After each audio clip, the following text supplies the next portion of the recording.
8 শতাব্দী যাবৎ কনস্ট্যান্টিনোপল বিজয় ছিল মুসলিম সেনাপতিদের কাছে একটি স্বপ্ন।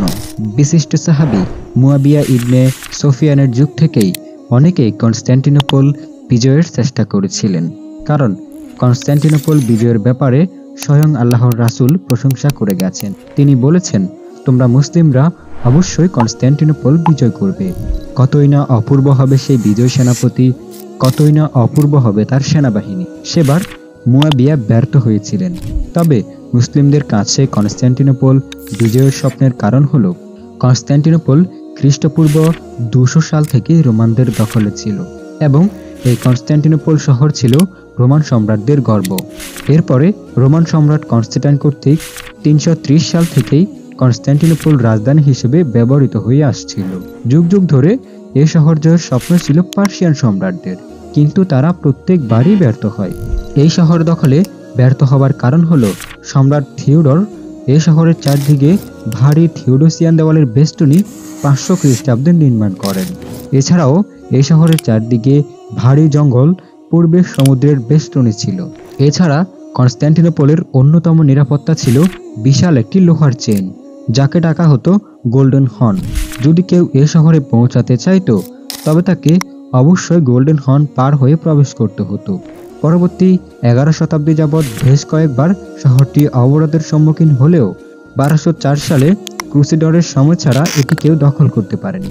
ক্রুসেডররা কনস্ট্যান্টিনোপল দখল করেছিল ধোঁকা দিয়ে। এরপর 1346 থেকে 1349 সাল পর্যন্ত স্থায়ী ব্ল্যাক ডেথ নামে পরিচিত মহামারীতে শহরের প্রায় অর্ধেক অধিবাসী মৃত্যুবরণ করেন। এছাড়াও 2 শতাব্দী আগে ক্রুসেডরদের আক্রমণের ফলে অর্থনৈতিক ও আঞ্চলিক আধিপত্য খর্ব হওয়ার কারণে লোক সংখ্যা কমেছিল। ফলে 1453 সালে শহরটি বড় মাঠ দ্বারা পৃথক করা কিছু দেয়াল ঘেরা গ্রামের বেষ্টনী ছিল। পুরো শহরটির চারদিকে 5ম শতাব্দীর থিওডোসিয়ান দেওয়াল দ্বারা ঘেরা ছিল। 1451 সালে সুলতান দ্বিতীয় মুহাম্মদ তার পিতা অটোমান সাম্রাজ্যের সুলতান দ্বিতীয় মুরাদের উত্তরাধিকারী হন। এখন মাত্র 19 বছর বয়সে একজন তরুণ শাসক হিসেবে কতটুকু যোগ্য তা নিয়ে অনেকের মনে প্রশ্ন ওঠে। অবিশ্বাস্য হলেও সত্য, এর আগে সুলতান মুরাদ মুহাম্মদের যোগ্যতা দেখে তাকে 13 বছর বয়সে একবার সুলতানের দায়িত্ব দেন। তখন তিনি সিংহাসনে বসার সঙ্গে সঙ্গেই কনস্ট্যান্টিনোপল বিজয়ের পরিকল্পনা তৈরি করে ফেলেন, আর এটা দেখে ঘাবড়ে যায় তৎকালীন সুলতান মুরাদ। ফলে তিনি সন্তান মুহাম্মদকে সরিয়ে পুনরায় সিংহাসনে বসেন। 1951 সালে সুলতান মুরাদ মারা গেলে পাকাপোক্তভাবে তিনি সিংহাসনে বসেন এবং সিংহাসনে বসার পরদিন থেকেই তিনি তার স্বপ্ন কনস্ট্যান্টিনোপল বিজয়ে নেমে পড়েন। কনস্ট্যান্টিনোপল বিজয়ের স্বপ্ন তাকে এতটাই অভিভূত করেছিল যে তিনি কনস্ট্যান্টিনোপল বিজয় ব্যতীত অন্য কোনো বিষয়ে কারোর সাথে তেমন কোনো কথা বলতেন না। এমনকি পাশে থাকা কাউকে প্রত্যাশিত বিষয় ব্যতীত অন্য কোনো বিষয়ে কথা বলার অনুমতি দিতেন না। শহরের উত্তরে বসপরাস, দক্ষিণে মারমারা ও অসংখ্য নগর প্রতিরক্ষা দেওয়ালের কারণে এ শহর প্রাকৃতিকভাবে খুব সুরক্ষিত ছিল। তাই তার স্বপ্ন পূরণের প্রথম ধাপ ছিল শহরের উত্তর পূর্বে অবস্থিত বসপরাস পলানের অংশ নিজেদের নিয়ন্ত্রণে নিয়ে আসা, যাতে ইউরোপ থেকে কনস্ট্যান্টিনোপলে আসা যে কোনো পৃষ্ঠপোষকতা প্রতিরোধ করতে পারেন। তিনি ইউরোপীয় সমুদ্র উপকূলে এক বিশাল দুর্গ তৈরি করেন। শীর্ষ ঊর্ধ্বতন কর্মকর্তার সাথে তিনি ব্যক্তিগতভাবে এই বিশাল দুর্গ নির্মাণে অংশগ্রহণ করেছিলেন। এই দুর্গটি পরিচিতি লাভ করেছিল রোমান দুর্গ নামে।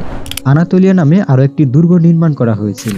কোনো জাহাজ অটোমান বাহিনীর অনুমতি ছাড়া পারাপার করতে সম্ভব হতো না। এই সময়ে প্রতিভাবান প্রকৌশলী সুলতান আল ফাতিহির জন্য প্রচুর পরিমাণ কামান তৈরি করতে সক্ষম হয়েছিল। এই কামানের একটি এমন ছিল যা আগে কখনো তৈরি করা হয়নি। এটি ছিল প্রায় 700 টন। এই কামানের গোলার শব্দ অনেক দূর থেকে শোনা যেত। এটাকে স্থানান্তর করতে 100 বলদের প্রয়োজন হতো। এই কামানটিকে বলা হতো সুলতানি কামান। 1453 সালে 6 এপ্রিল তিনি অভিযান শুরু করেন। এই অভিযানে তিনি 12,000 জান্নেসারি, 10,000 অশ্বারোহী, 1 লাখ পদাতিক সৈন্য ব্যবহার করেন। সুলতানের বিশাল কামান সেনাবাহিনীকে সহযোগিতা করেছিল। প্রথমে সমুদ্রের সাইড থেকে কনস্ট্যান্টিনোপল ঘেরাও করে ফেলেছিল। অটোমান শহরের সংরক্ষিত দেয়ালগুলোতে দিনরাত কামানগুলো থেকে ক্ষেপণাস্ত্রের মতো শক্তিশালী গোলা চালানো শুরু করে দিয়েছিল, কিন্তু তাতে করে কনস্ট্যান্টিনোপল শহরের থিওডোসিয়ান দেয়ালগুলোকে গুড়িয়ে দেওয়া সম্ভব হচ্ছিল না। পাশাপাশি কনস্ট্যান্টিনোপলের ভারী নৌবাহিনীর সঙ্গে বেড়ে উঠছিল না অটোমান সৈন্যরা। যখন 20 দিন অতিক্রমের পরও গোল্ডেন হর্ন পার হতে পারছিল না অটোমান বাহিনী, তখন সুলতান মুহাম্মদ এক অভিনব কৌশল অবলম্বন করে।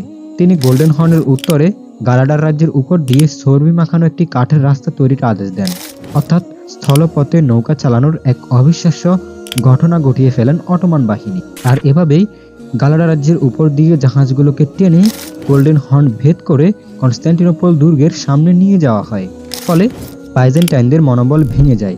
তারা তখনই বুঝে যায় এই যুদ্ধে জয় পাওয়া সম্ভব নয়, কিন্তু তবুও আরও 1 মাস যুদ্ধ চালিয়ে যান। আর এর মধ্যে বাইজেন্টাইন সম্রাট কনস্ট্যান্টিনোপো এলবিন তৎকালীন ইতালিয়ান সম্রাটদের কাছে সাহায্য চেয়ে পাঠান। অন্যদিকে সুলতান মুহাম্মদ যুদ্ধের 50 দিন পরও শহরে প্রবেশ করতে পারেনি এবং যুদ্ধে তার প্রায় অধিকাংশ কামান ও সৈন্য পুড়িয়ে আসছিল। সেজন্য তার উজির থেকে মন্ত্রী সবাই তাকে যুদ্ধ বন্ধ করার পরামর্শ দিচ্ছিল। সুলতান মুহাম্মদ এই পরামর্শে রাজি হওয়ার আগেই মুসলিম সাম্রাজ্যে এক অবিশ্বাস্য ঘটনা ঘটে। সেদিন রাতে আকাশে জ্বলন্ত লাল চাঁদের উঁকি দেখা যায়, আর এমন অটোমান সাম্রাজ্যের জন্য যুদ্ধ জয়ের চিহ্ন বলে মানা হতো। সেদিন আর 1 সেকেন্ডও সময় নষ্ট না করে তিনি তার বাকি থাকা সৈন্যদের নিয়ে আরও একবার কনস্ট্যান্টিনোপল দুর্গে হামলার নির্দেশ দেন। তার ঠিক 3 দিন পরেই ইটালিয়ান সাহায্য আসার আগেই কনস্ট্যান্টিনোপল শহরে ঢুকে পড়েন অটোমান বাহিনী। শহরে শেষবারের মতো সম্রাট কনস্ট্যান্টিন এলবিন তার সৈন্যদের নিয়ে লড়ে যান, কিন্তু শেষ রক্ষা হয়নি। লড়াই শেষে কনস্ট্যান্টিনোপলকে আর কোথাও দেখা যায়নি এবং কনস্ট্যান্টিনোপল সুলতান মুহাম্মদের নেতৃত্বে চিরতরে মুসলিমদের হয়ে যায়। কনস্ট্যান্টিনোপল বিজয়ের জন্য সুলতান মুহাম্মদকে মুহাম্মদ আল ফাতেহি, যা ইংলিশ করলে ম্যাগনিফিসেন্ট মুহাম্মদ পদবিটি দেয়া হয়।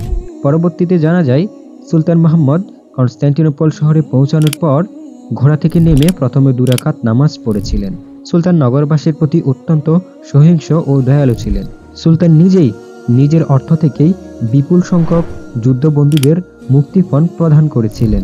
অবরোধের সময় যারা শহর থেকে বেরিয়েছিল, অবরোধের সময় যারা শহর ছেড়েছিল, তিনি তাদের প্রত্যেককে শহরে ফেরার অনুমতিও দিয়েছিলেন। কনস্ট্যান্টিনোপলে মুসলিমদের ঐতিহাসিক অভিযান নিয়ে নেটফ্লিক্স একটি সিরিজও তৈরি করেছিলেন। আপনারা চাইলে অবশ্যই সিরিজটি দেখে আসতে পারেন। এছাড়া আমাদের ভিডিওটি ভালো লাগলে আপনার বন্ধুদের সাথে শেয়ার করতে পারেন। ধন্যবাদ।